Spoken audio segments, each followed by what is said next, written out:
Hi, it's Miss Greta here today. Today, we are going to read a book.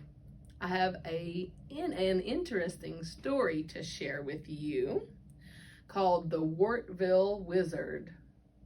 This is by Don Madden. Look at that man on there. Does he look happy to you? He looks kind of grumpy to me. Let's find out why.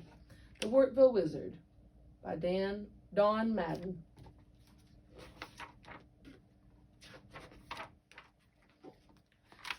The road to Wartville traveled over a hill.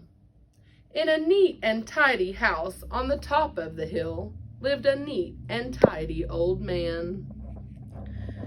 This is the story of how he became the Wartville Wizard. Every morning, the old man looked out his window and watched the birds playing in the bird bath. He saw the flowers dancing in the sunlight and the trees waving in the breeze. From inside, it seemed a perfect place.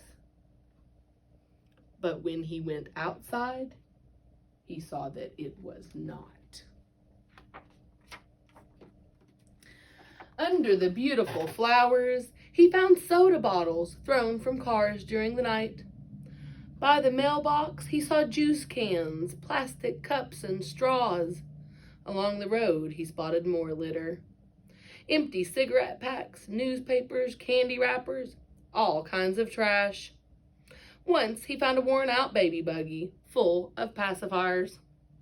Another day, he discovered a broken toilet seat leaning against the garden gate. Every day, the old man became angry. The more trash he saw, the more angry he got. Sometimes he ran back to his house and up the stairs, leaned out his bedroom window. Taking a deep breath, he yelled, "The people of Wartville are slobs!" Day after day, month after month, he trudged up and down the road with his burlap sack. Some days were not as bad as others, but there was always something to put into the sack. He knew if he stopped cleaning, everything would be smothered under a blanket of trash. "Slobs, slobs, slobs," he grumbled. One day, the old man struggled up the hill with an extra heavy load. The afternoon before, the senior citizens football team and the gourmet motorcycle club had held their annual picnics. What a mess. When he got home, he emptied the sack into a big barrel and jumped up and down on top of the heap, squeezing the garbage so that nothing would fall out. But a plastic lid did fall out. "Have a nice day," it said. Do you think the Wartville Wizard is having a nice day? The old man shook his head and walked slowly into the woods. He was tired of collecting, tired of pulling and dragging, just plain tired of trash. It no longer helped to yell "slobs." He stopped in a clearing in the middle of the woods and looked up at the treetops. Then he looked into the blue beyond and whispered, "Mother Nature, I've tried to keep your hill and green spaces clean, but I can't go on. I'm tired." He heaved a sigh and sat down on the ground.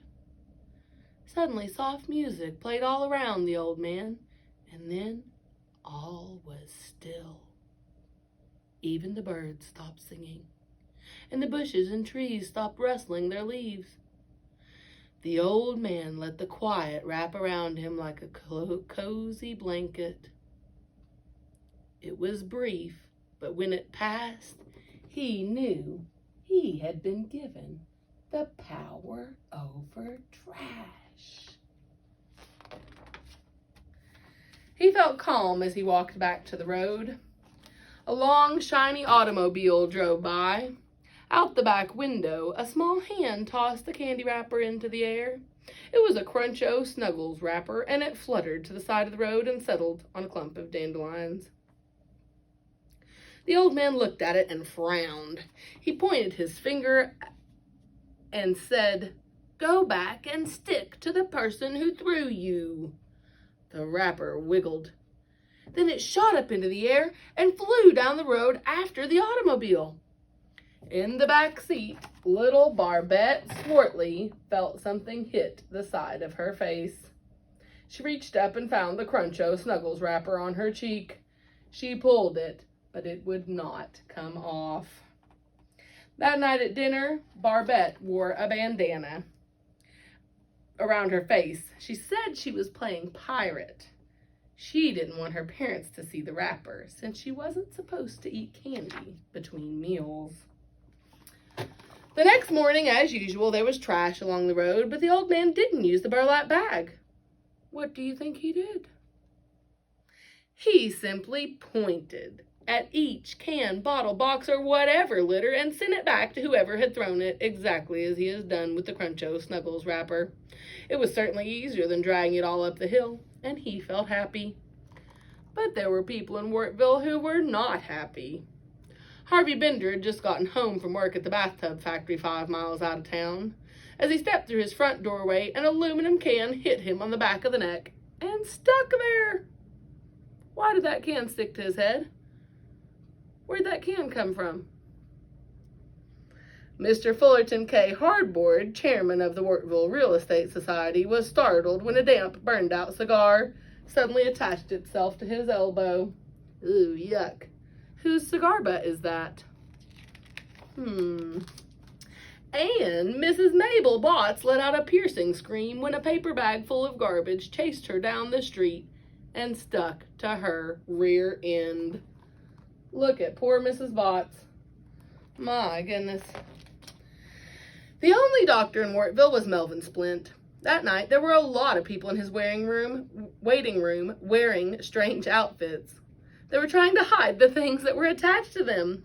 As the patients came into his office one by one, Dr. Splint began to worry. "I've never seen anything like this," he said. "It may be an epidemic." He told the people he would go to the next town and ask another doctor for advice. "Come back to see me tomorrow afternoon," he said. The doctor passed the old man's house as he drove over the hill to the next town. He was worried about his patients. He opened up a pack of gum and took out 2 pieces at once, throwing the gum wrappers out the window. Dr. Splint didn't learn anything from the doctor in the next town, but he did get something out of his trip. The next afternoon, when he opened his office door, the people in the waiting room gasped. They saw a gum wrapper stuck to each of his ears.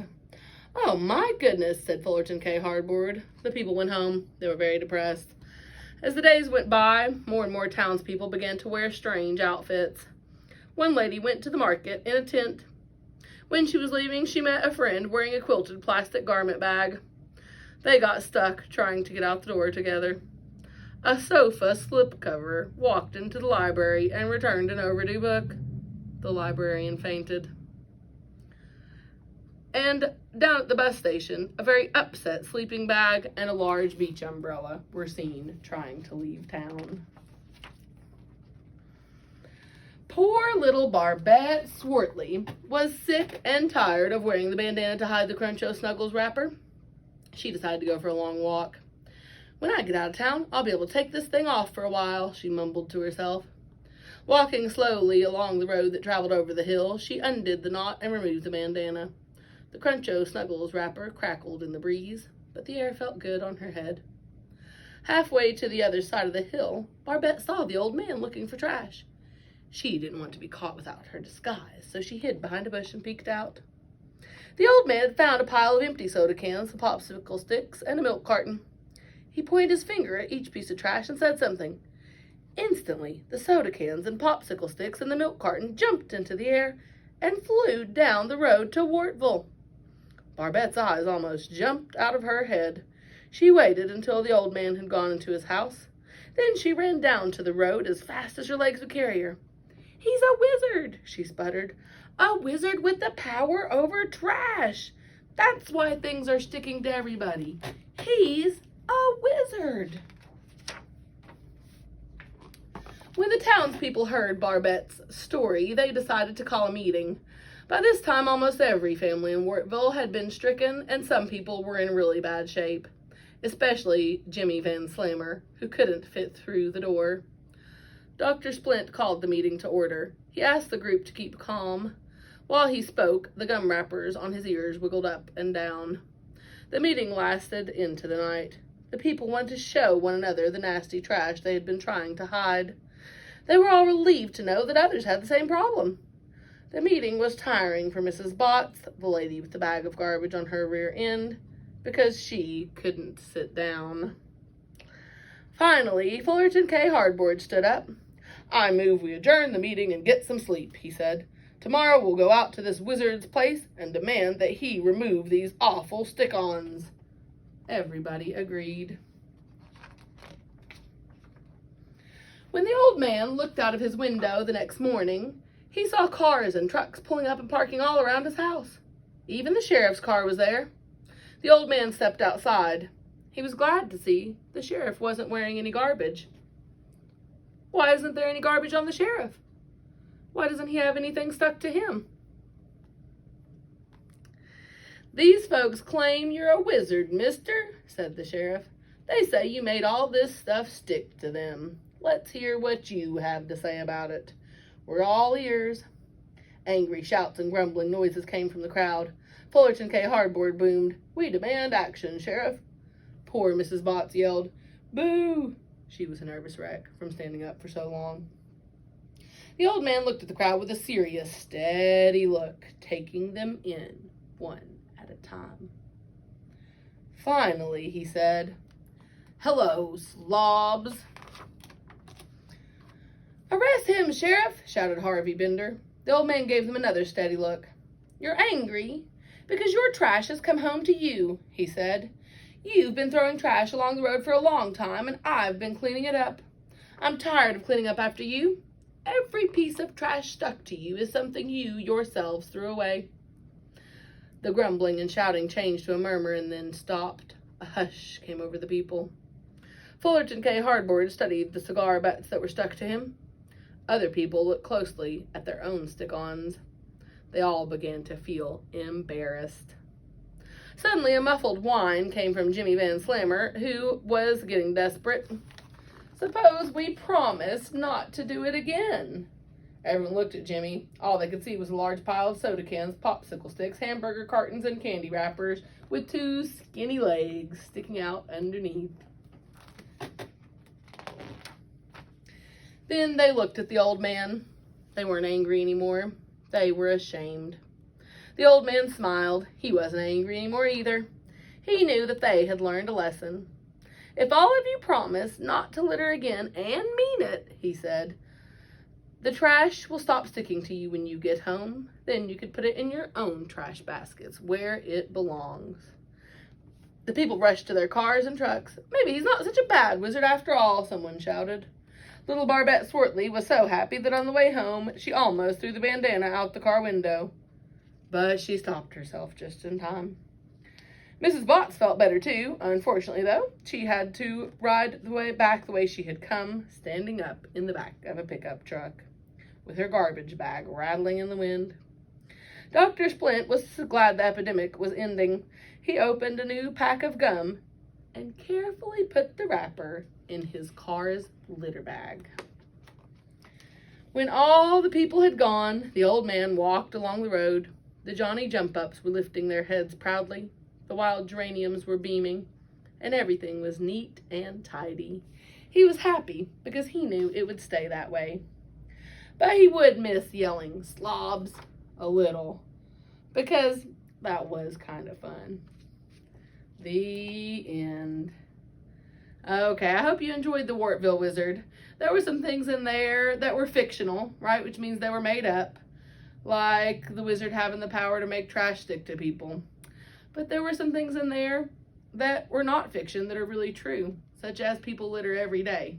And I want you all to remember that it's never, ever okay to litter. And even though we don't have the power over trash, we do have the power to make sure that we're not littering and that nobody in a car with us is littering either.